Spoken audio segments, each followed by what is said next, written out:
Olá, eu sou o Madison Barreto, da Libras Escrita, e nesse vídeo eu vou demonstrar para você por que a escrita de sinais é tão importante para nós, intérpretes de Libras. A escrita de sinais realmente é fundamental para o nosso dia a dia e facilita demais, como a gente tem visto aí nos outros vídeos. A primeira questão que a gente precisa de notar é: você gosta de desperdiçar o seu tempo? Você gosta de desperdiçar o seu conhecimento? Você gosta de fazer coisas que vão fazer com que você perca tempo em sua vida? Vamos supor que você está lá no seu ambiente de trabalho, quer você atue como intérprete de Libras ou não, ou em outras profissões também, e então você já acabou de fazer todo aquele relatório ali da reunião administrativa que teve lá na empresa, e então seu chefe simplesmente pega aquele relatório ali, pega e joga no lixo. Como você vai se sentir? Bom, é isso que tem acontecido com muitos de nós intérpretes, ano após ano, dia após dia. A gente aprende muita coisa, e esse conhecimento se esvai. Por quê? Falta uma forma de você registrar esse conhecimento em Libras que você está adquirindo. Quem trabalha na área educacional, por exemplo, quer seja no nível básico do 1º ao 5º ano, ou do 6º ao 9º ano, principalmente essas séries de 6º ao 9º ano, que você tem um contato mais próximo mesmo com o aluno surdo, ele já começa a prestar mais atenção na sua sinalização, ao contrário das séries iniciais, em que a atenção do surdo é muito dispersa, de qualquer criança, na verdade, né?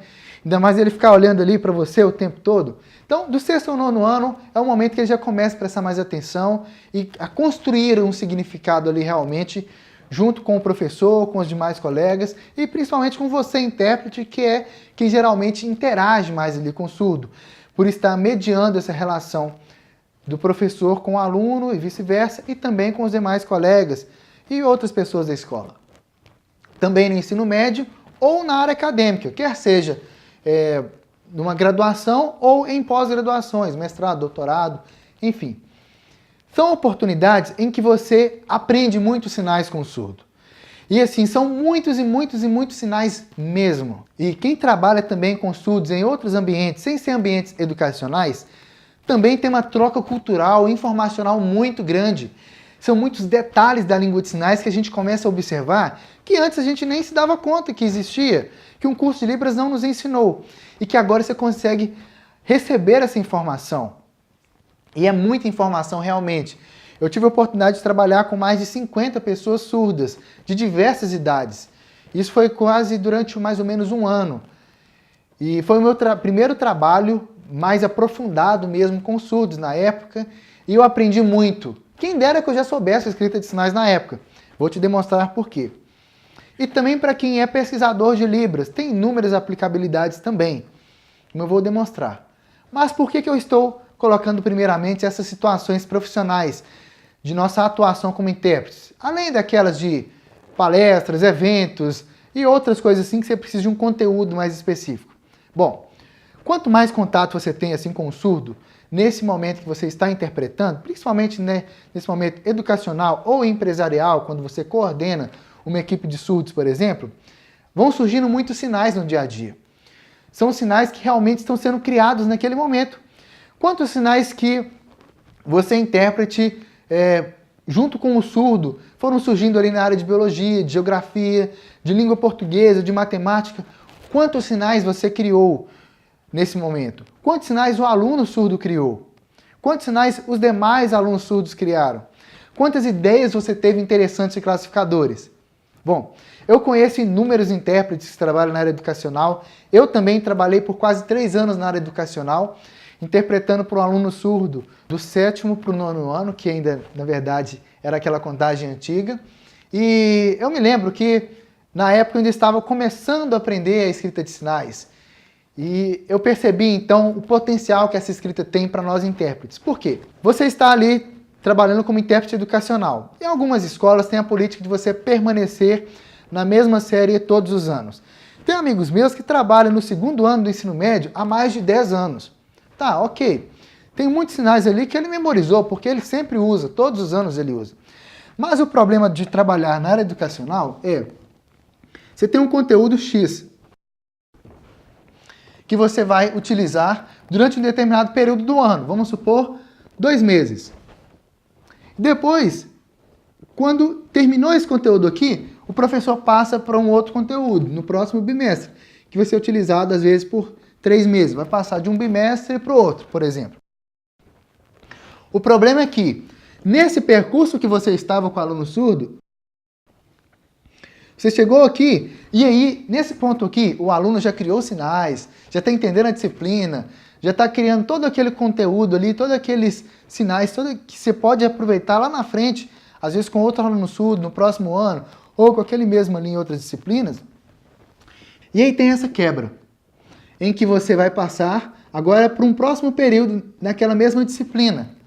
Só que agora com outros conteúdos, que nem sempre se repetem os sinais que já foram criados aqui nesse primeiro momento. E assim vai indo até o final do ano.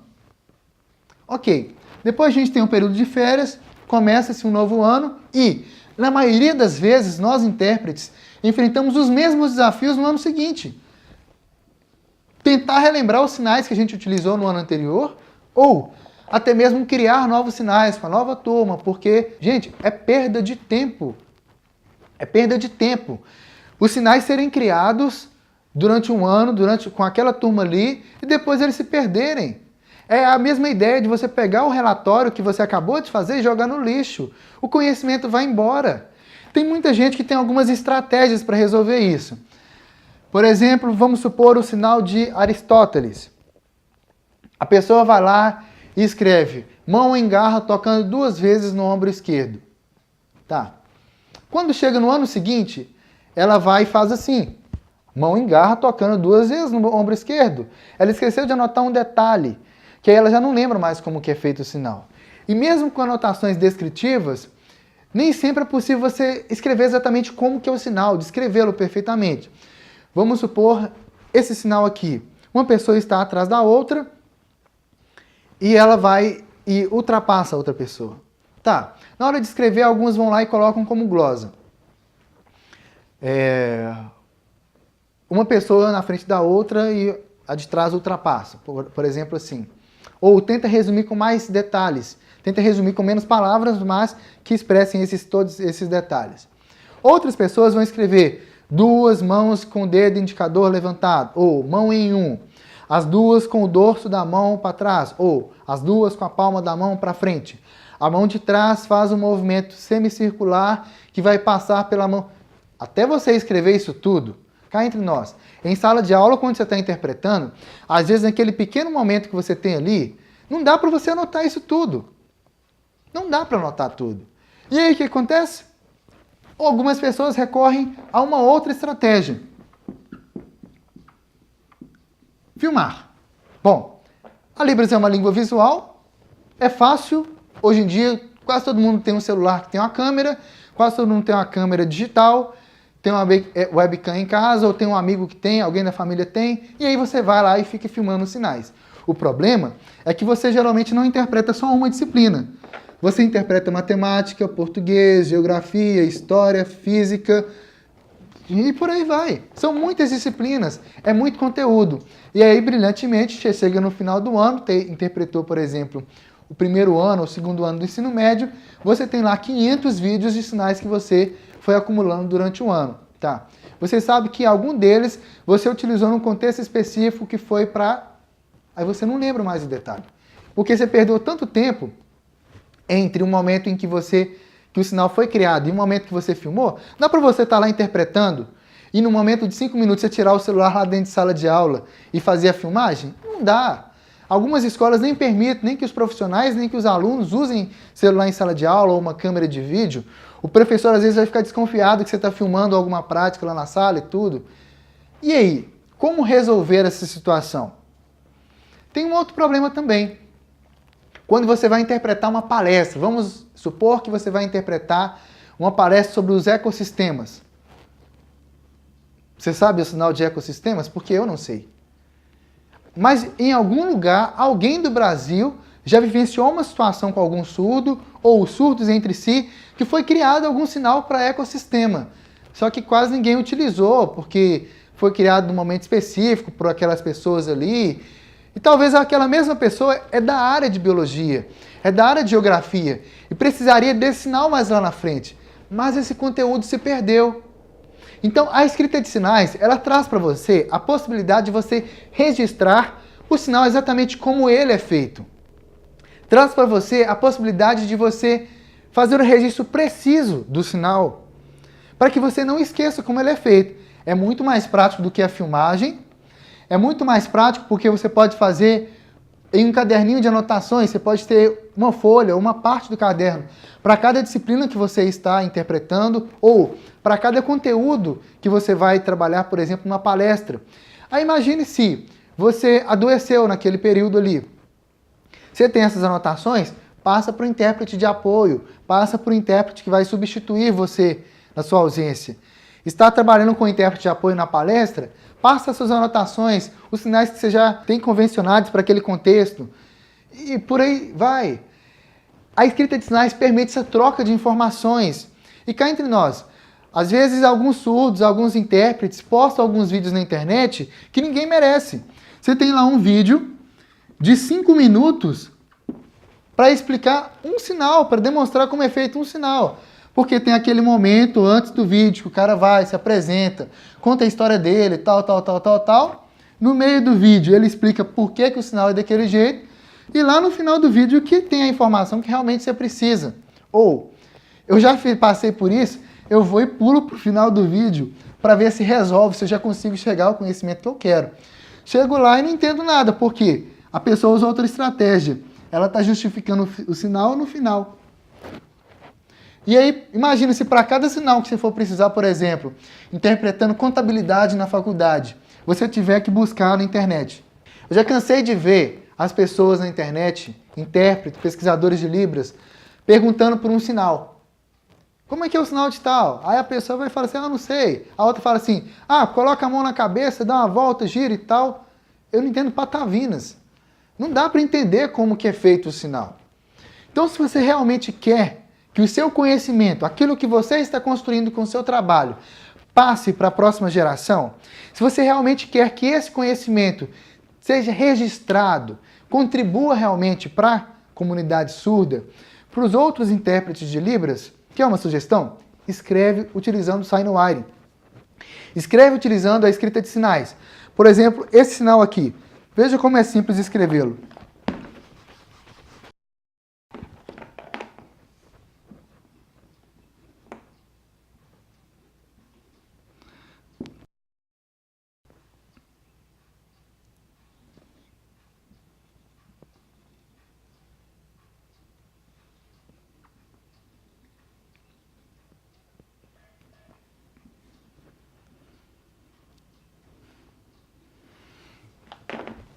Aqui eu tenho as duas mãos. Ela está uma atrás da outra. Eu vou utilizar esse símbolo aqui para representar isso. Nesse caso aqui, a gente precisa de utilizar esse símbolo para não parecer que a mão está embaixo. Esse aqui seria um sinal, vamos dizer assim, um pouco mais elaborado. Essa seta, a gente está vendo aqui a mão com o dedo indicador. Então aqui eu tenho esse traço para representar isso, que é o dedo indicador. Aqui é a mão direita. Estou vendo o dorso da minha mão, então vou escrever na cor preta. Vou fazer essa marca aqui, vou achurar. Aqui, a mão esquerda, que eu também vou achurar. E observe que é exatamente a posição do dedo mesmo que eu estou escrevendo. Tem essa seta de movimento aqui, que ela é mais grossa aqui porque ela está mais perto do corpo. E aqui ela é mais fina porque ela está mais longe do corpo. E essa mão aqui vai percorrer exatamente esse caminho para chegar até lá. Agora observe o seguinte detalhe, a ponta da seta é preta, ela é completamente marcada. Por quê? A ponta de seta marcada, totalmente preenchida, ou ponta de seta preta, é indicando que é um movimento da mão direita. Então aqui a gente tem todo o sinal registrado. Você tem as configurações de mão, que no caso são iguais, você tem o movimento, você tem a orientação da palma, você tem a locação onde começou, onde terminou o sinal. Como a gente não escreveu aqui perto da cabeça, outras coisas assim, então subentende que o sinal está sendo feito no espaço neutro, à frente do corpo do sinalizador. E a gente tem aqui também as expressões não manuais, que nesse caso aqui seriam neutras. Eu não preciso detalhar aqui expressão facial ou alguma coisa assim. Agora, se por exemplo eu quisesse escrever isso aqui, que essa pessoa passou pela outra, mas assim com a cara fechada, eu posso colocar aqui em cima, vou apagar aqui, a expressão facial correspondente, que nesse caso seria assim. E se fosse, por exemplo, uma expressão facial de desprezo, que a pessoa levantasse esse lado aqui assim? Você poderia escrever aqui também da mesma forma. Então a escrita de sinais é muito icônica, é fácil você fazer o registro. Imagina se você fosse escrever isso descrevendo o sinal.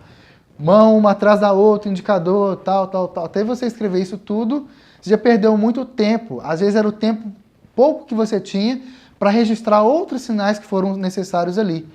Seria muito aplicável, por exemplo, na transcrição de um vídeo e de tantos outros conteúdos também. E o sinal de Aristóteles que eu falei anteriormente, a gente pode escrever ele também com muita facilidade. Ele é feito no ombro, então o primeiro parâmetro que eu vou escrever nesse caso vai ser esse traço do ombro. E agora eu vou escrever então essa mão aqui, é a mão em garra. A base da mão é dessa forma aqui, o dorso da mão, que seria assim.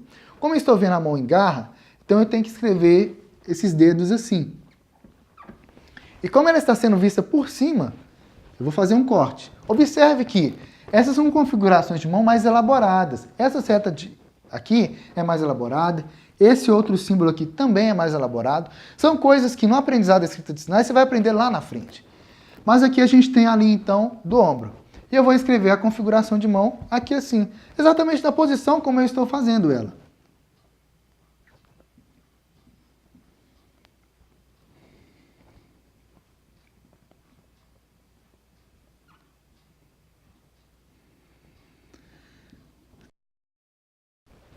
E são 2 toques, então eu vou colocar aqui então 2 asteriscos. Ou você poderia escrever assim.